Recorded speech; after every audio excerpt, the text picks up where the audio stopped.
I wanted to talk a little bit about the money side because this is where a lot of, especially purpose driven founders, tend to get quiet.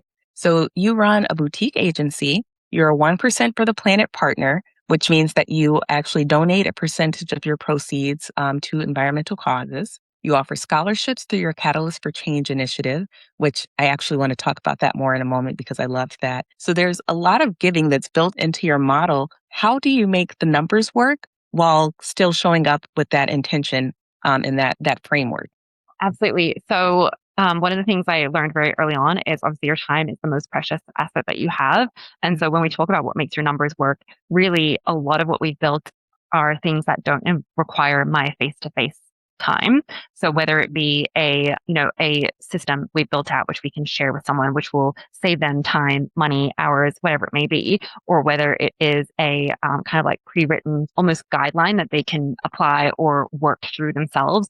These are systems that really, really do support someone once they are able to implement it. So that's one of the biggest things I learned early on in terms of ways to give back and create more impact. It doesn't always have to be a direct financial exchange in that sense. It can often be a formula you have discovered, which will be really, really helpful for someone. And if they apply it in their own capacity, they're able to see that tangible change or shift. Can you share more about the Catalyst for Change initiative and how you came up with that idea? There's been so much awareness lately around different minority groups and issues, especially in the US. And, it's been an issue for decades, but it still continues to be top of mind for me. I truly believe that as an impact-driven founder, we can only create as much impact as the inner work that we're doing for ourselves.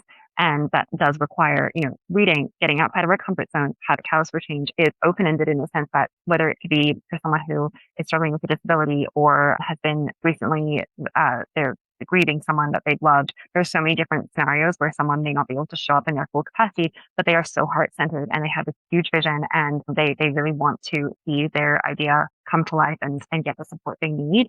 And so it really is a way for us to be able to offer solutions for those who may be at a point in their life where they just don't have the access that they deserve. What I noticed was a lot of not-for-profits, they sometimes spend more on marketing or other things than actually getting to the cause that they want to be or are supposed to be getting it back to. And so that's why I wanted to create my own cause. So I could know for sure this was going into the hands of someone who was going to create great impact if they had the right tools and resources to do so. So the way we do it is we do 2 intakes per year. One is at the start of the year and then one is mid-year. And it's a simple application where you kind of share a bit more about your journey, your vision, and what you're trying to build, and maybe some barriers that have not enabled you to see that through to fruition. But typically the way it works, we've consolidated the elements that will help them move the needle, basically, the core essentials that will help them move forward and see those returns and kind of like uplift themselves to get to that next step. So, and I think that that's so important as purpose-driven founders that sometimes I think there are people who, I find this most often from people who aren't doing anything, where they have this idea that if you're, not changing the entire thing, not dismantling the entire system, then kind of why would you even try? But right. we know that we are moving things forward, that we're making progress every day, and that actually has a catalytic impact. That's a ripple effect that we're having on the world by showing up and doing this. As always, if this conversation resonated with you, here's what you can do. Subscribe to The Purpose Profit Shift wherever you listen to podcasts. We've got episodes dropping regularly with more visionary founders and changemakers who are reshaping how business gets done. And if you found value in today's episode, leave us a rating and review. It helps other values-driven leaders find us. Until next time, keep leading with intention, scaling responsibly, and building businesses that matter. I'm Rachel Brunier Green, and this is The Purpose Profit Shift.